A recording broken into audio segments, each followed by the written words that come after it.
there has to be a balance, because one thing that did start happening at COROS was like, we're paying all these influencers to post about us, but it's like, now they're just speaking in an echo chamber. Right. It's like, where's the brand behind that? It's like, sure, like maybe someone like uses a code and buys the product, but like, are they going to continue to be a loyal customer? Are they going to continue to like engage with our channels? And like, that's where the brand marketing side of things comes in, because you're really creating a space and a community and a brand that people want to be a part of.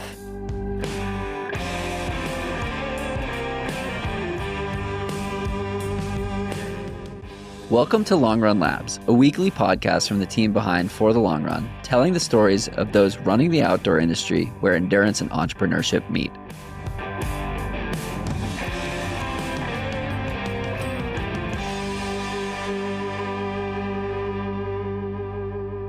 All right, we are in Boulder with Allison Lynch. Allison, thanks so much for taking some time to chat today. Yeah, of course. I'm excited to chat. So this is for those who are tuning in, which is all of you, this is the first episode of Long Run Labs. And Long Run Labs is intended to tell the stories of those running in the running community and those running the running and outdoor industry. You've spent a lot of time in the outdoor industry at Whoop and COROS and a couple of other brands in the space. And we've been meaning to chat for a while now. And so I'm thrilled that this episode is where we're starting. This conversation is where we're starting. On my main podcast, For the Long Run, I always ask a very difficult question at first, which is, who's Allison? And I guess for now, I'm going to start this podcast in the same way. Who is Allison? The hard-hitting questions. Wow. Yeah, I don't know. I'm a lot of different things. Don't quote me, the multi-hyphenate, I guess you could say. I'm a runner, I'm an artist, I'm a marketer. I have a lot of different creative projects I'm always working on at any given time. I'm very like spontaneous. I think I have undiagnosed ADHD, but that's okay. I have a lot going on a lot of times. But yeah, I don't know. Who am I? I'm just like somebody who really is really passionate about the running space, both professionally and in my personal life, and, you know, wants to stay involved in the health and fitness community and kind of bring that to everybody that I work with. Where did the passion and desire come from? Did the running come first, or did the work part come first? Probably the work part. I don't know. Like, I definitely hated running when I first started it in high school. Like, and occasionally still. And occasionally still. But I did not want to run cross country or track in high school. Like, my mom was actually the one who kind of forced me into it, because she's like, you need some extracurriculars for college. And I was like, oh, sure. Like, so I was honestly like really work driven to begin with and like career focused. And then I was like, oh, like fitness and running is actually a huge part of my life. So you started running in high school as something to do, to put on the resume for college? Exactly. Yeah. I ran cross country my freshman year of high school. And then it turned out that I was actually pretty good at running. So I was like, oh, wow, like this is something that I can actually pursue and progress and be good at. And I just stuck with it since then. Shout out to Central Mass. Yeah. Building you up. Yep. Okay, so you got into it through that way. When did the longer distance stuff come into play? And I say that knowing that you seem to love the shorter distance, the mid distance as well. Yeah, I mean, I don't know. I guess I was never like a sprinter in high school. I guess I was always like middle distance, but it's like, what, you're running 30 miles a week in high school, so can you even consider that long distance training? But yeah, I've always like been focused on middle distance because it's what I'm good at and it's what I enjoy and it's like what my body responds best to. I've tried to go the long distance route like several times. Like, I've done 2 marathons. Each time it's left me feeling pretty drained and injured, to be honest. Like, I just don't think my body's built for like marathon training. Like, I actually like just went through a half marathon training cycle recently, and left me kind of with some low ferritin and iron issues. So yeah, I'm reverting back to middle distance to focus on like mile 5K stuff. So switching over to the work side of things, where did you land when you graduated college? So I worked in run specialty right out of college. So I literally just worked at a running store making like $11 an hour selling shoes. Was it Marathon Sports? It wasn't Marathon. It was, it was Greater Boston Running Company, cool, which is rebranded as Jackrabbit now. Yep. So I did that for about a year, and that was kind of my first introduction into like the running world, because I met a lot of tech reps. I met a lot of different brands and people within the space, and I still can probably name every single shoe in every single, shoe line out there because it was just like ingrained into my brain to sell shoes. From there, I ended up working a couple different random jobs like in the marketing communication space. Like one was for a content marketing agency. Then I worked in healthcare. Just, going from the run specialty space to that, I was like, well, I need like a higher paycheck. So that's kind of how I like transitioned into that. So what's fascinating is that there's the concept of like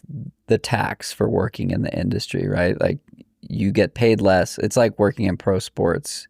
It's like what an honor to, there are pro sports dietitian roles that are posted at $40,000 a year, and they're traveling to every game and they're on the planes and they're like, it's not glamorous and it's a crazy travel schedule and it's not paying a lot, but you're in it. Running has the same thing where often people are doing it because they're passionate about it or because they love it. And until recently, there hasn't been a lot of funding in the sport or financing in the sport. I think that's changing. I do still think that running tax or that industry tax exists. Like, if you want to, there's so many people lining up for every single job. If you want to work in the space, you're going to have to take a pay cut. So how did you progress through those initial jobs and how did you make that possible as the miles picked up and as life responsibilities picked up? Yeah, I mean, the beautiful thing about running is like it's such a like growing community. It's like once you're kind of in, like you just continue to meet more people. Right. And like, right out of college, I joined Greater Boston Track Club. That's like Bill Rogers, like OG track club. And, I was able to not only work in run specialty, but also like have it be my social life and my community. Yeah. And like, there's so much overlap in that, which is like the great thing about working and running. It's like, if you're doing it authentically, like you're training and you're running, like you're just naturally going to meet people when you meet up for a run or go for a shakeout. Like, I bought like a lot of my apparel and shoes at Heartbreak Hill Running Company when I lived in Back Bay. So it's like, of course, I met Dan Fitzgerald, like the owner there. It's like, you just, naturally establish connections and build that network. And I think from there, I was able to kind of weasel myself into this like space and really establish myself. And what happened next? So the Whoop journey is, people always ask me like, well, how did you get into Whoop? And I was like, well, Whoop found me. It's not super exciting. I didn't like go out and try to like, this was like knock on doors. This was 2016. Yeah. So they actually contacted me on LinkedIn and it's like, like when do you ever respond to a LinkedIn message? They were like 2 years old, 3 years old, right? Yeah. I think 2 years, like the product had not launched yet. Yeah. And legitimately, I think they had 5,000 Instagram followers at the time, and the Instagram was horrible.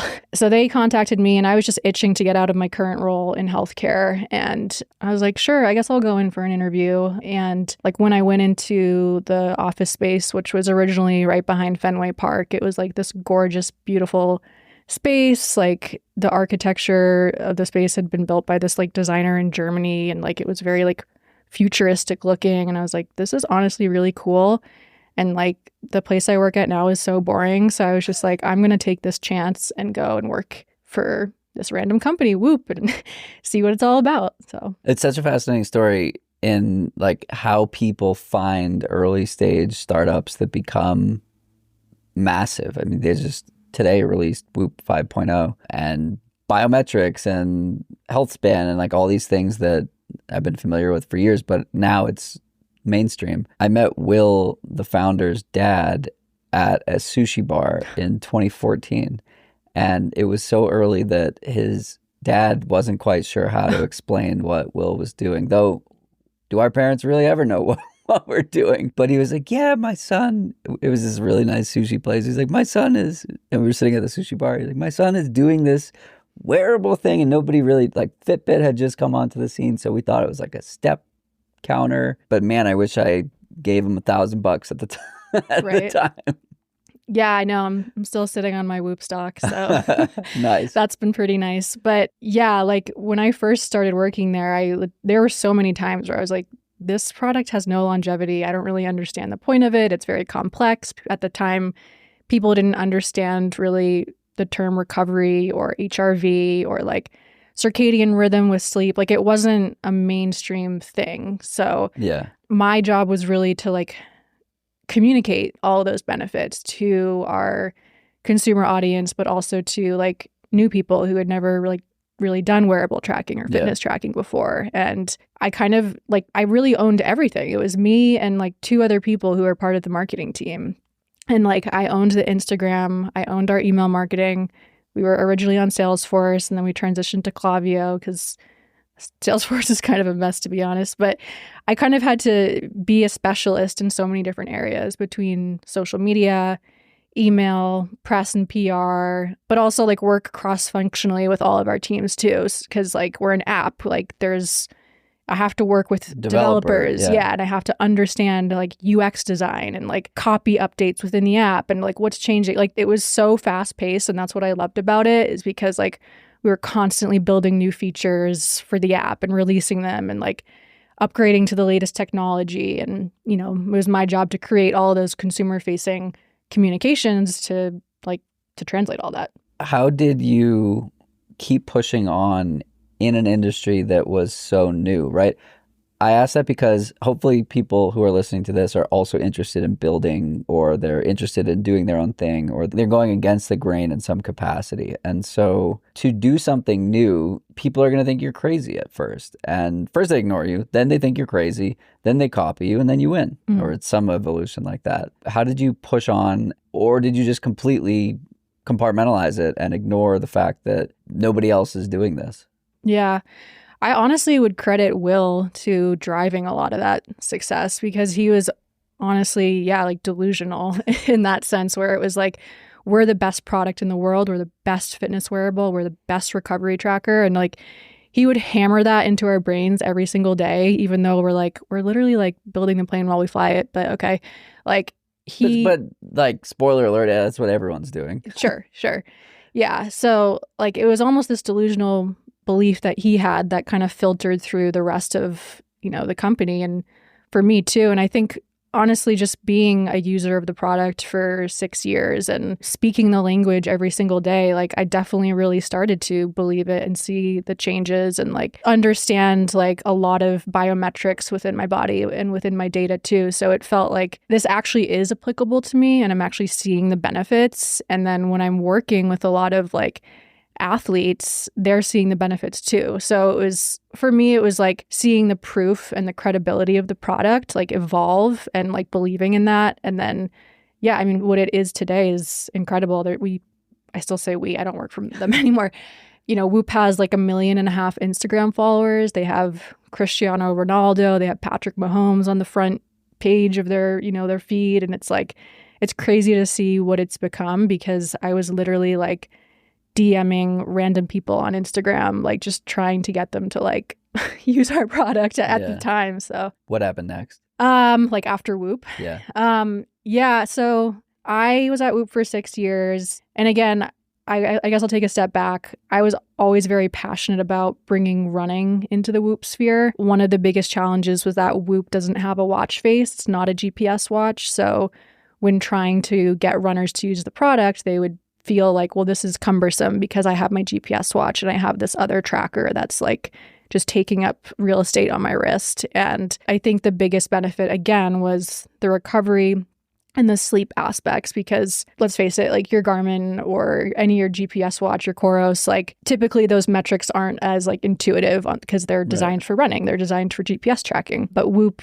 did it in a much better, more streamlined way. So like I eventually took ownership of the run category at Whoop because I was so passionate about it. I signed Tin Man Elite as our first kind of like official run signee, and they like really catapulted our space in the running industry. Like they really brought Whoop to runners at the time. Like, what year was this? This must have been like 2018. Okay, 2019. So influencer marketing and athlete endorsement is still like working really well. Yeah. And attribution is somewhat-ish clear. Yeah. At the time, like, things were so different. Like because athletes weren't really expected to be influencers. Right. Like Tin Man was like, they pioneered that whole thing. Yeah. They were kind of the first group to really do that. And so, we partnered with them. We created a custom Tin Man Elite band. It sold out in like a few weeks. People still were emailing us today asking like if we still sell it. So at least that's what I've heard. So yeah, and after Tin Man, like we really started growing in the running space. From there, I signed Colleen Quigley to the brand. I signed Gabby Thomas. We were in talks with Sha'Carri Richardson. They signed her after I left, but we really started to secure these like bigger names in the run space who also had like big platforms. And I think today, like I think most runners do know about Whoop as far as I know. Yeah. What was it like working with those athletes in 17, 18, 19, where the expectation was around competing? However, the athletes that were doing endorsements and ads on social, it was working well. Like I was a part of this as well with Inside Tracker, where we started working with athletes 2015. I remember Mike Wardian was like, hey, I love this. I want to tell all my friends. And then I met Devin Yanko and I met all these other crazy ultra runners and got exposed to that side of the sport. And we went pretty deep in road running as well. And it was still a time when it wasn't necessary to pay, like structurally. And there was still a lot of translated value where if you have a product that's expensive, you can seed it. And this still happens today for sure. But it was, again, a totally different landscape at the time, as you were talking about, where contracts weren't necessarily structured around the number of posts on a monthly basis or a specific ROI. Or maybe I'm wrong. And maybe it was for what you were doing at Whoop at the time. And I'm curious if that is the case. But some of those athletes I know are very business oriented or business savvy. Colleen in particular, by the time this episode airs, the episode that Colleen and I did will have aired, and you can go back and listen to that on the For the Long Run feed and hear her strong business acumen and savvy mind of how she thinks about building a professional team. So yeah, curious about your experience initially when it comes to athlete sponsorship and partnership, and then obviously we'll talk 2025. Yeah, it definitely was different back then. The expectation was definitely not like you have to create highly curated content and like follow this exhaustive content brief. It was definitely more at the time. It was just like organic. Yeah, it was organic. Use our product authentically. Use it when you compete. Post, tag us and post about us. It wasn't as structured, that's for sure. I think we definitely had built into the contracts like, photo shoot days and, travel days or whatever. But was the brand using that content or were you providing that to the athletes? We were producing that content with them. Right. Yeah. So like. But not for them to post. It was for the brand. Yeah. I mean, sure, they could use it on their channels, but it was for like paid media. Right. It was for YouTube. Yep. It was, so the onus was definitely less on them. Yep. Okay. So fast forward 7 years, it's 2025. You've been through athlete endorsements at COROS with your time there. We talked prior to recording about a desire to talk about the state of affairs when it comes to athlete sponsorship. I've sat on both sides of that conversation. You've sat on both sides of that conversation.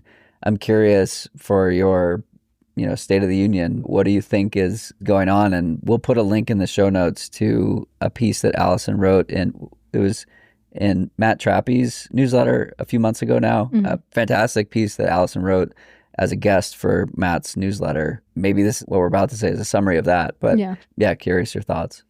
Yeah, I mean, after Whoop, I went to COROS, which is a GPS wearable, and I was there for 2.5 years and worked with a lot more athletes, top athletes like Kilian Jornet, Eliud Kipchoge, Des Linden, Emma Bates. I managed over 20 professional athlete contracts, and it was a lot different with Whoop in the sense that we were much more focused on the social deliverables and the ROI and tracking that. And sure, it's the differences in the company, but also just the differences in the state of like athlete and influencer marketing. And yeah, the piece that I wrote on Matt's newsletter was just kind of voicing some of my frustrations of like navigating this whole space, because I have always believed that an athlete's first job is to perform, and they should not be burdened with having to create social content and having like due dates for posting and all these things, because that's just not their job. But is it now? Yeah, I mean, on the flip side of that, it kind of is their job. Right. I think that's just the expectation now that brands have, and because social media is like the most consumer facing channel, it's the easiest way to reach people. So I think you do, as an athlete, like you do have to have a social media presence and a brand. And I think a lot of athletes do struggle with that because not everyone is like super savvy with that and knows how to like build a really like engaged community. Where do athletes start? What's your guidance for how they start with something like that? Again, this episode is coming out in June of 2025.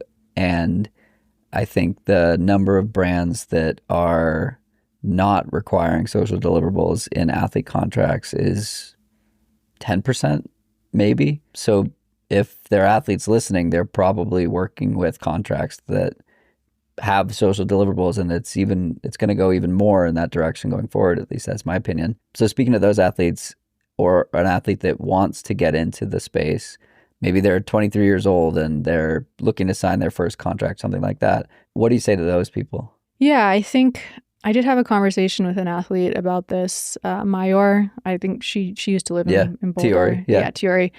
Because she actually reached out to me about this exact thing because she's like, well, I'm an Olympian, like, right. like, but I can't like get sponsors because right. like they say my social media isn't right. Yeah, performing. She's like 3,000 followers or something like that, and she's been in the Olympics 4 times. I think. Yeah. So like, I guess my advice to her when I was talking to her was like, increase the consistency and the cadence of your posting, because like it looked like she had posted once every like 3 months or so. Like she just wasn't posting as often. And I'd said like the more consistent you can be with just sharing what's going on in your life and like generating excitement, I think people will start paying attention. And I'm sure the algorithm like prioritizes you in that way because you're like more active. But I also said like working with content creators like local photographers and videographers who just want to like get content, and like they'll do it for free a lot of times because they're working with a professional athlete and they think it's really cool to come join you for a workout and shoot your workout, and then you get some awesome, beautifully produced content that you can share on social media. So one thing I've done for myself, I'm not professional, but I love doing shoots. I love having nice pictures to post on Instagram, and I'll DM photographers, or if I meet someone and I know that they're in the creative world, it's like, oh, let's collaborate and let's like create some cool content together. And oftentimes they don't even want to ask for payment if it's something that they're just doing as a passion project, or to build their portfolio. Not saying that you shouldn't pay photographers. I'm just saying. Yeah, there are so many out there that are trying to just build their portfolio. I did a photo shoot a few weeks ago, or last week, with a guy named Rue here in Boulder, and he was looking for content for one of his own projects, and he just needed footage of runners and video and B-roll and drone content. And then he was like, hey, do you want any content? Do you have anything specific? So prior to us working together, he asked me to take off my headphones. I was wearing Shocks. I ran over there and he put it in his pocket for our shoot. And then I was like, yeah, actually, can I throw those back on? Because I have a partnership with Shocks. So now I have these like beautiful photos with Shocks actually wearing this shirt and the sunglasses Tifosi that I partner with as well. And so like in 20 minutes of running back and forth, I got all sorts of great content that can be used for those brands. And it was free, but there was an exchange of value. Like he needed a body and I needed photos. Yeah. And so there's so much of that out there that it's just, you got to find it. Marora is interesting. She has been in PR. So she's like familiar with the game and how it works. And she's like, if I can't get it, like what other athletes have a shot at? And I think it's like such a challenge with people with small Instagram followings. I had a conversation like this with Abby Hall, who's a professional trail runner, after Finn Melanson and I, a number of years ago, had a conversation like this on the podcast where we both offered to chat with athletes. And 2 conversations come to mind, one with Abby and one with Reed Burrows. And it was about finding partners and looking for brand partnerships. And I was like, what do you use? Like, what's in your kitchen? What's in your bedroom? What's in your garage? Like, what are the things that you're currently paying for that even if you just get it in kind, it's putting money back in your pocket? And then beyond that, what are things that you could speak organically about? They both ended up with like 3 or 4 partnerships as a result of that conversation, which was awesome. And Reed in particular really started to understand sales and the sales process. And I was like, Reed, you're going to reach out to 100 brands. 10 of them are going to respond to you and you'll get 3 deals out of it. And that's like exactly the math that happened for him. He's like, man, this is exhausting. But once you start tasting some success and some momentum with it, you start to understand that like that's really what it takes. You can't just say, hey, I'm awesome, you should sponsor me. Brands have tons of people reaching out to them all the time saying that. A podcast I really liked recently on this topic was with Lisa Hassig from Athletic Greens or AG1 on Second Nature, talking with Aaron about like how to pitch brands and how to reach out. And, you know, it's one thing to say like, hey, I love and I use the product, but like, you don't need to like fanboy over it would be so amazing to work with you, like this and that. It's like, no, make it clear that you use the product, that you have ideas of how you can speak about it organically, and then start asking questions versus here are my 50 accolades of amazing things I've done recently. Yeah. Well, I have to give a shout out to Charlie, my boyfriend, because he is so good at that. He has negotiated all of his deals for himself. He did exactly that with Ketone IQ. He actually just DM'd the founder, Mike Brandt, one day because he had found the product on his own and he had been doing his own research on ketones. And I think like this was maybe a few years ago. So like ketone like wasn't as big as it is now, where like you see it everywhere. But yeah, he literally just DM'd the founder, Mike, and was like, hey, like I'd love to like try some of these out for my training. I can let you know how it's working for me. And like we can keep chatting from there. And it turned into a partnership. And he is like a sponsored athlete from them. So and he is a world record holder. Exactly. So it's like it must work. Yeah. You build those relationships and you network. And yeah, it's like the more people you can reach out to and take initiative with, like, and also, yeah, like show the value of like, I'm a professional athlete and this is how I use it. And this is how it could benefit you to work with me. You know, like you have value as an athlete. Like these brands want to work with pro athletes because they want to know how their product is being used by like the best of the best so that they can provide credibility. So yeah, shout out to Charlie. Charlie sat right in that seat a few months ago and we had a very fun conversation on For the Long Run. I find his approach to training fascinating. He loves miles and he loves running and he loves running hard. And his long runs are just bonkers. Insane. Like he'll throw up like a 25 miler at 5:25 and be like, easy morning. Yeah. Dude. I know. Well, yeah, now we're getting in a whole rabbit hole, but like just the fuel that he takes is insane. I mean, on a 25-mile run, he'll take over 1,000 calories of just like pure sugar between like the gels and the ketones and like, you know, the electrolytes. So like he's able to do that and like not pass out because he's literally ingesting like thousands of calories. It's great. High carb revolution.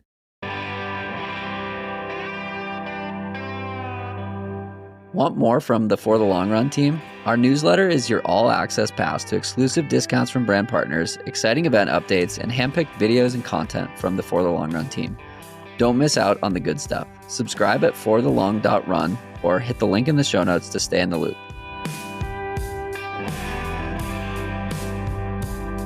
This episode of Long Run Labs is brought to you by beehiiv, the email platform we've trusted for over 2 years to send our weekly newsletter. They just keep getting better, now with a brand new and no-code website builder and an ad network that helps you earn while you write. It's never been easier to grow your audience and also your revenue.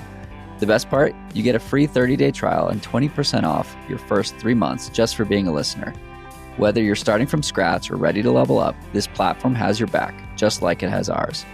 Check out the link in the show notes to grab your discount and start building.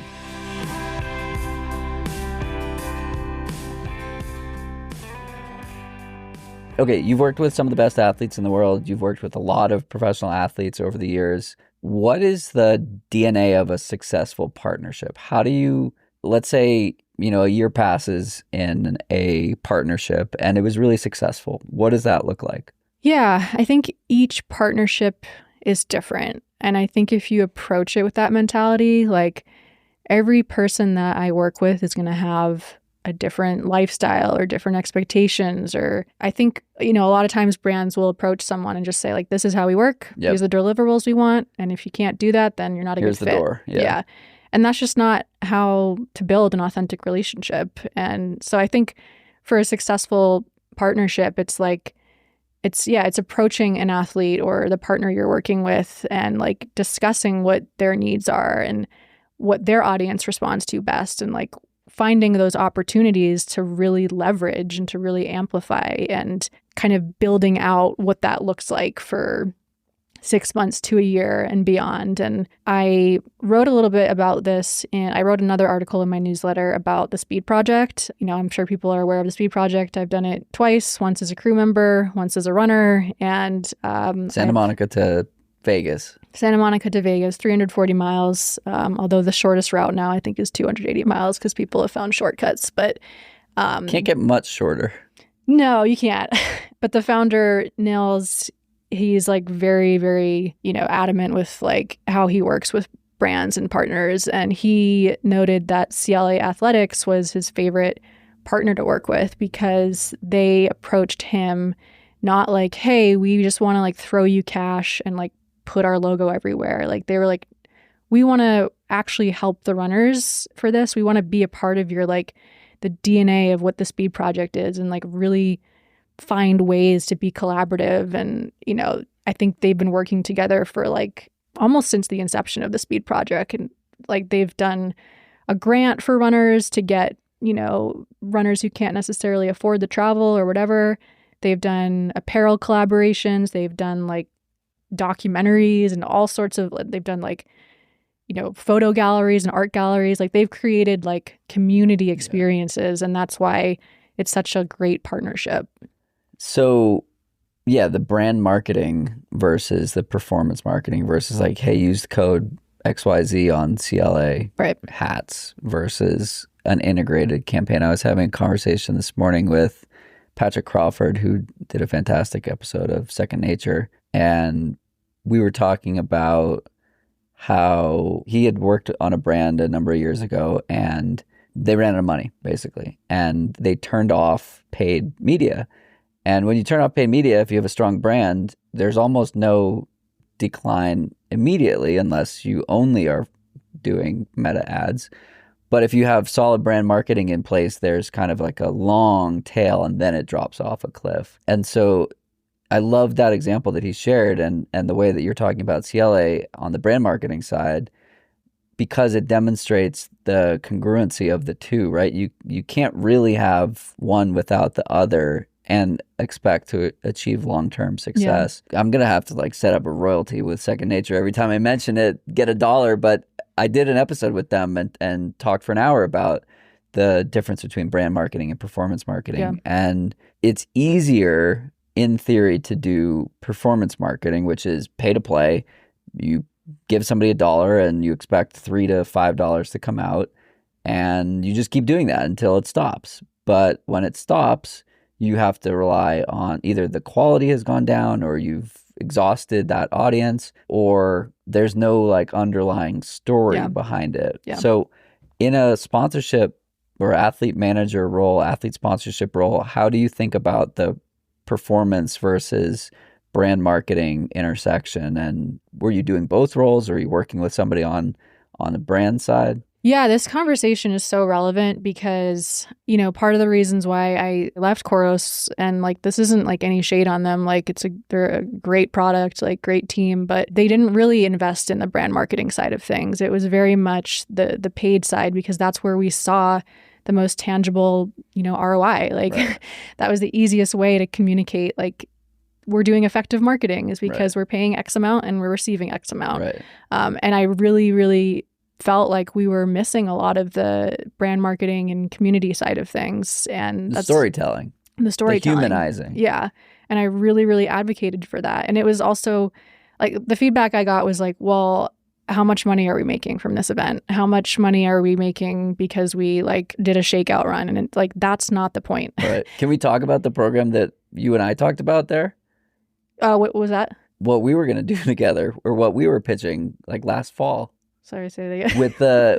We were going to have like Molly and oh my God, sorry. I'm so sorry. My mind is completely blanked. Yeah. So we had a conversation because, I was like, I want to do more podcast marketing. I wanted to sponsor your podcast and I wanted to do in-person events and I wanted to bring athletes into the fold for that because a lot of the athletes I worked with, especially Molly, but Emma Bates too, they were like, we want to do more in-person stuff with COROS. Like, this is our favorite thing to do.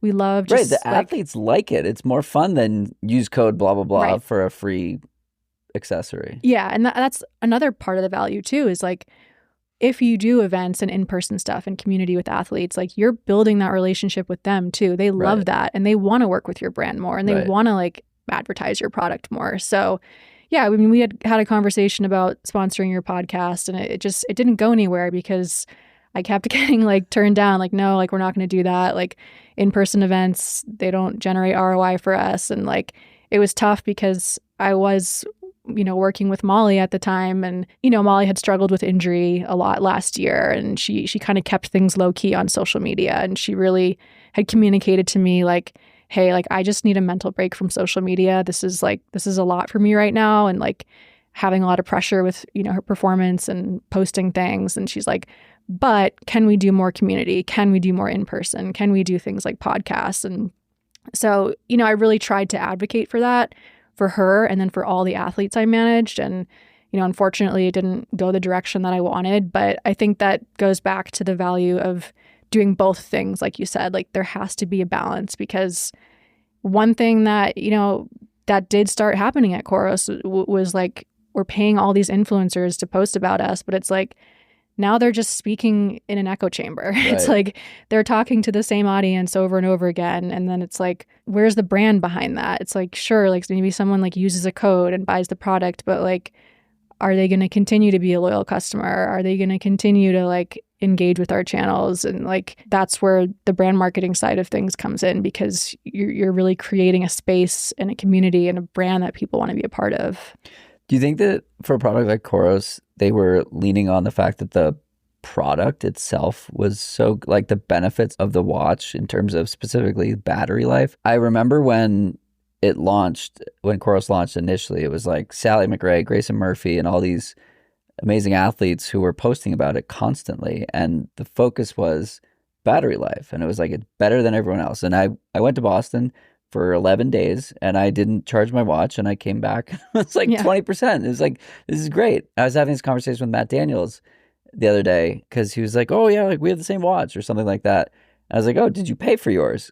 Expecting him to say, no, he didn't pay for his because of the really strong seating program that existed at launch. He was like, I actually did pay for it. I saw all of these posts and it was like, better battery life than Garmin, better battery life than Suunto. Like, I'm sold. Yeah. Talk to me about, was there internal dialogue around like, or maybe more broadly, where the features and benefits or the reason that somebody would use the product is perhaps so strong that the brand feels that they don't need the storytelling because it sells itself, quote unquote.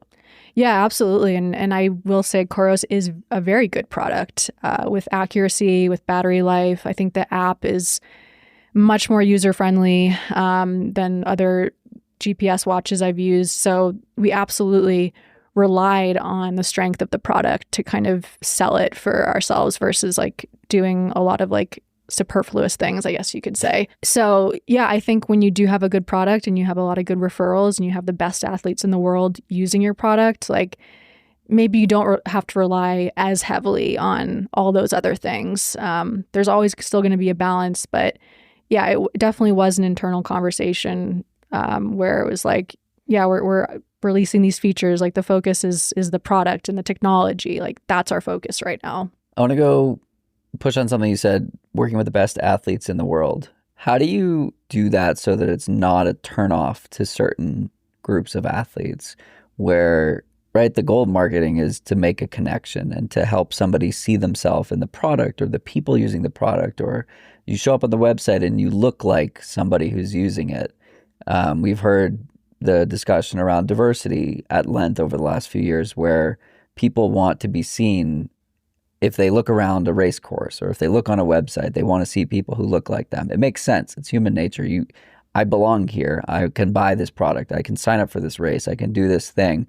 Versus if everybody looks the same and you don't look like that person, then maybe you're not going to be comfortable in that event, or maybe you're not, going to fit in that shirt or whatever. How do you do both? Can you do both? Yeah. Or in a performance-oriented product like that, are you looking for, or more broadly, are you looking for the people who resonate with the tip of the spear? Yeah, it's interesting because at Whoop, like we started with like, we're the best wearable. NBA. We only work with the Yeah. best. Like we're for the best. Right. And that gets you military contracts, which are huge. yeah, But it gets it you. doesn't get you the 5-hour marathoner. Exactly. Yeah. Yeah. So like it totally legitimized our product, and it made it almost like this thing, like this exclusive thing where people just want to be a part of it. So I do think it's smart, like a smart business strategy to start with that, like make your product feel exclusive and almost inaccessible, because it creates that demand, it creates that desire. But eventually, if you want to grow, you're going to have to reach everybody. And Whoop's definitely at a place now where they're for everybody, and they work with all sorts of different types of people. And you can see that clearly in their marketing. COROS, on the other hand, hadn't reached that stage yet. And that was also something that we talked about a lot internally, because people had even said, like, yeah, I look at your page and it's Eliud Kipchoge plastered everywhere, but like, that's not me. Where are the inclusive body types? Right. Where are the, the diversity with the runners, like the 5-hour marathoner or the person who starts their first 5K? Like that was something that we talked about a lot. And our social media manager, Sana, who I'm not sure if you know her, but she used to live here. She did. She's actually moving back to Colorado. Oh, cool. Yeah. Well, they still have a home here. She lost her home in Right. LA. Yeah, Right. She lost her home in Altadena in the fires. So she's moving back to Colorado. But we talked a lot about that because, she's always like, well, I get these DMs and these messages from people who are like, they want to see more inclusivity like on our feed. And like, I think hopefully they are going that direction. Like, not that. I mean, if you think about it, like a person who's a back of the pack 100-mile racer, they need that. Like that's a feature that's needed. Sure. Particularly some of these races are crazy and they're going 50 hours. Yeah. Like Cocodona, the winner was 55 hours or something like that. Yeah. You need a watch that's going to last 100 hours. Right. Yeah. Or a body that's going to last. Yeah. Anyway. Yeah. But I think like with COROS, like I think they're definitely starting to go that route of like, we need to reach a bigger audience. Like it's not just performance driven. Like it's also lifestyle driven. Yep. And it's driven by other things like fashion choices. Like that was another big thing too. It's like, why do we only have like 4 colors that are like, brown, green, and black? Yeah. Like we need colors for, a potential female audience, or, like maybe pastels, or let's try different things. Let's be more creative. And I think as a brand, they weren't ready for that yet. But I think that they will grow. The product's solid. It's good.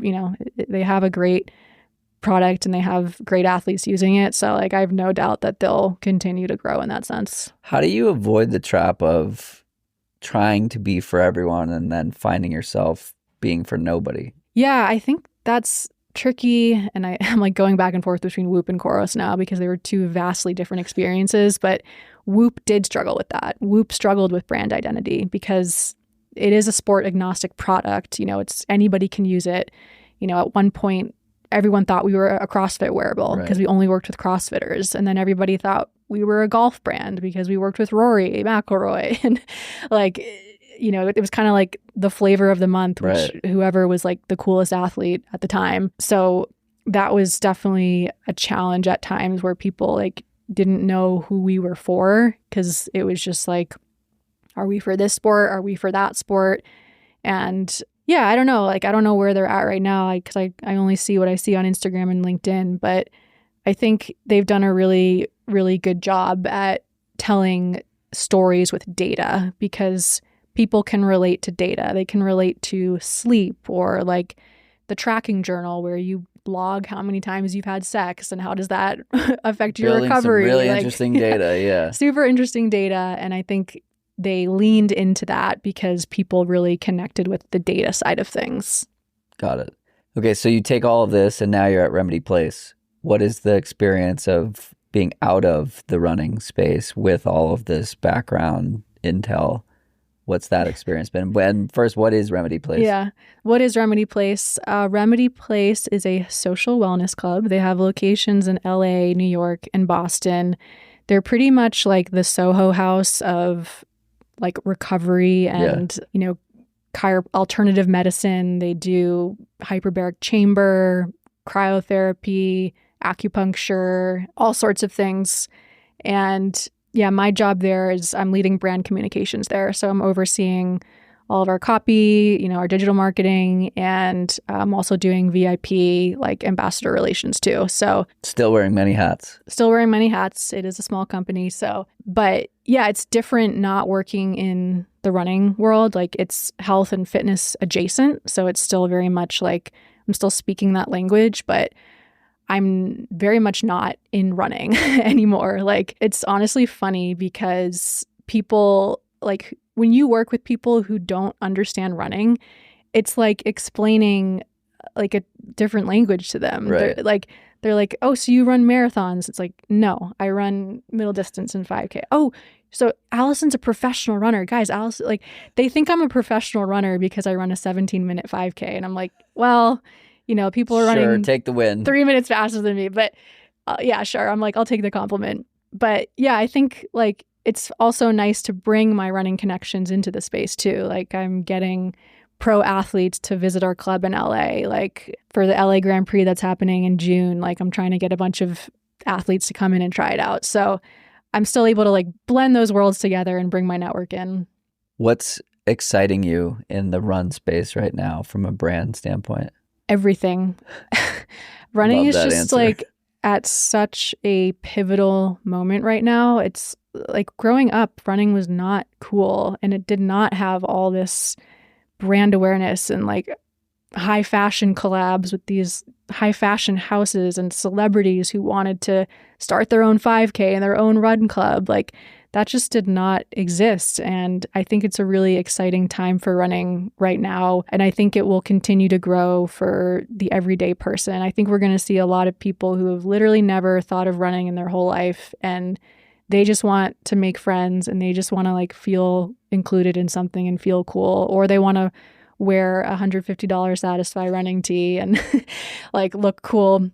And so yeah, I think people are going to just keep gravitating towards running. And like, it's cool to feel like, oh, I'm one of the OGs. Like I've been doing this sport for a long time and finally it's getting the recognition that it deserves. And like, I can finally connect with people on this thing.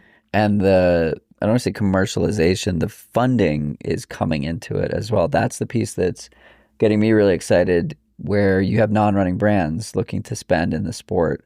I'm on the board of Boulderthon and Brooksy, and those two races in particular, and especially Boulderthon, they have a hospital sponsor and they have working on an insurance company sponsor, and Rivian as a sponsor, and like all these things that are hopefully the Weather Channel, like all these things that are running adjacent or things that runners use in the facilitation of running or travel to races or just like in your life. Those brands are seeing that running has a demographic that they want to reach.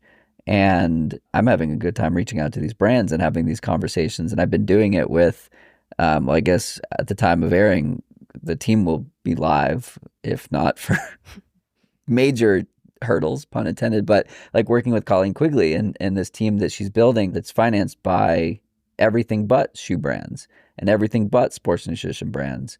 And we'll release a mile race that's going to help fundraise for the team and then give a chance to come to Boulder and run with the team and dine with the team and participate in, those activities.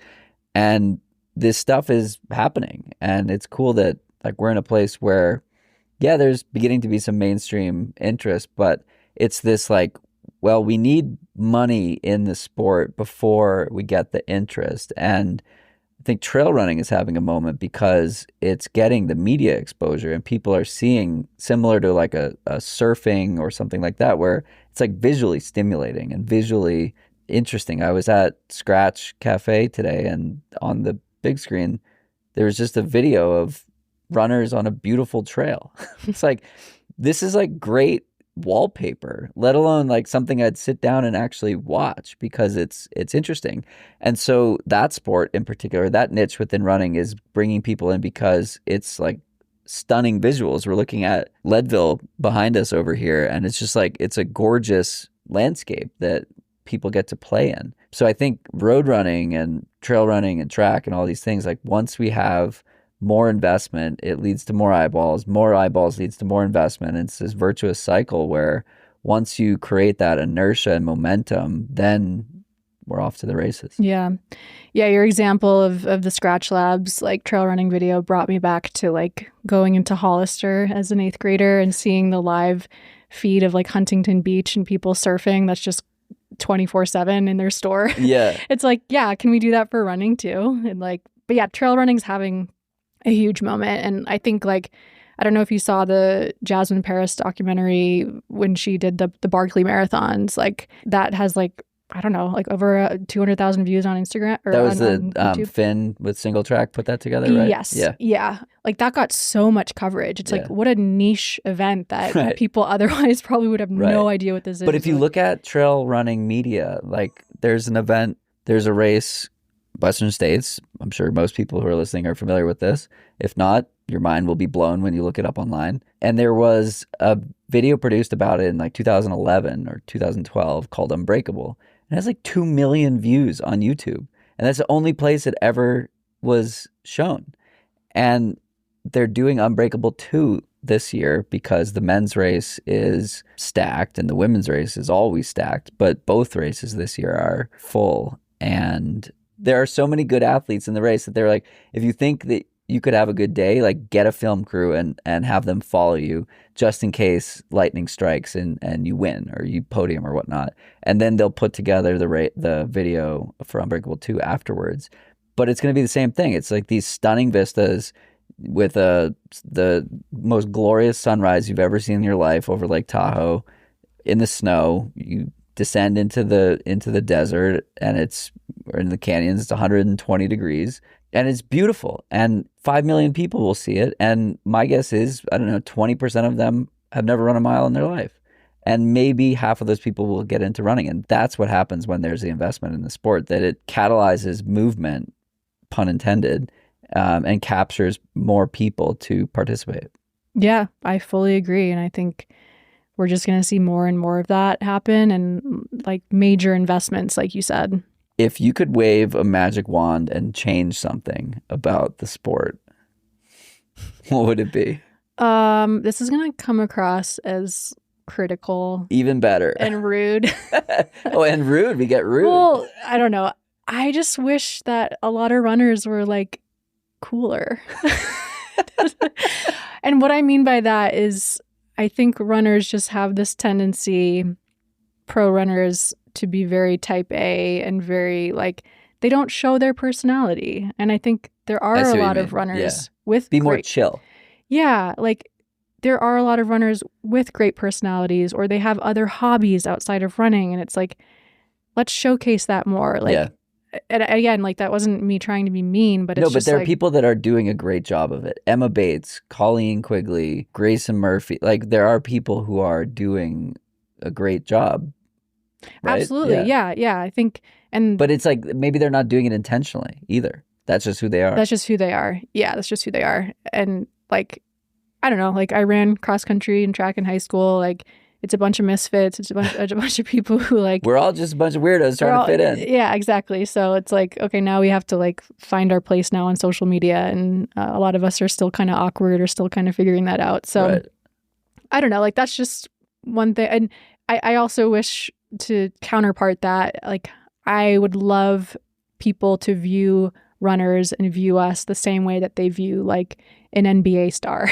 Yes. Granted, I know we're not making $200 million a year, but like not yet. Yeah, not yet. But we are seeing some runners like, you know, go into that celebrity status and have that.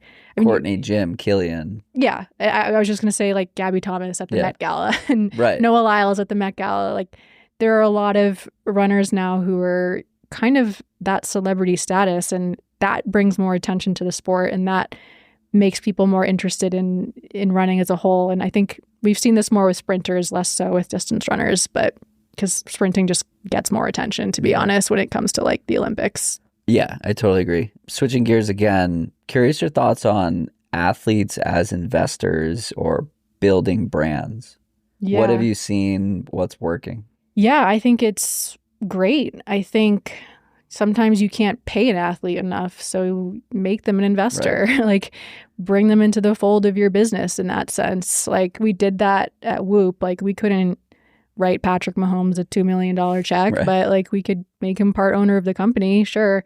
And I think it's great for brands to have that strategy and to bring athletes kind of on their payroll too, whether that's, you know, like Sam Parsons working for Tracksmith, or I'm trying to think of some other, I guess Steph Bruce is also with Tracksmith now too, Yep. doing like consultation, but Ben Blankenship with Mount to Mount to Coast. Coast. Yep. Noah So, Droddy is working with, what's the one that Kipchoge wore? oh, I didn't know that. Congrats, Noah. Oh, maybe I shouldn't have said.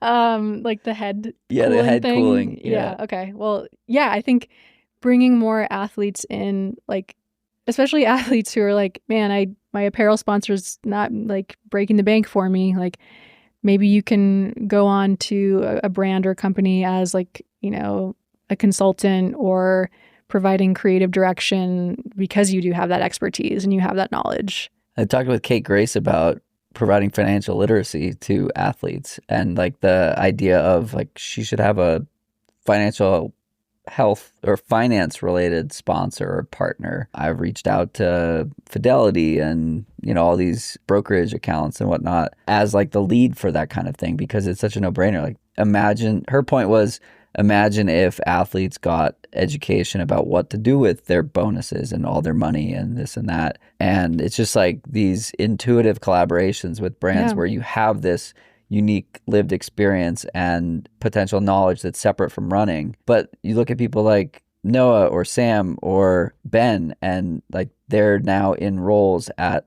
brands and they know how they want to be treated. They know how they want someone to talk to them, and now they can do that for the next generation. Yeah, I think the financial literacy piece is so interesting because like I never even really thought about that, but like bringing all these like non-endemic partners to partner and find creative ways to collaborate. Like, right, it's not just slapping a logo and saying sponsored by Fidelity. It's saying, hey, Fidelity's providing educational classes to professional runners and financial literacy. Like, that's a story. That's a PR angle. Right. I've been working on that. And it's like it's swimming upstream, but yeah, it's fun. Yeah. It's definitely fun. Allison, this has been a blast. Is there anything else that you wanted to share that you were excited to chat about today that we didn't get to? Well, I'm sure we could talk for hours about all sorts of things. I guess, yeah, I don't know. I guess I'm excited for this summer racing season, for fall racing season. I'm excited to just keep seeing where running's going in the space. And I don't know. I appreciate you reaching out to me to have this chat. Of course. This is the first episode of Long Run Labs, where we will be talking about those who are running the outdoor industry. And this was an awesome first episode. I have set the bar very high for episode 2, so tune in next time to hear another conversation with someone in the outdoor industry. Thanks for tuning in to this episode of Long Run Labs. If you like this episode, make sure to subscribe, leave a review, and share it with someone who's building something of their own.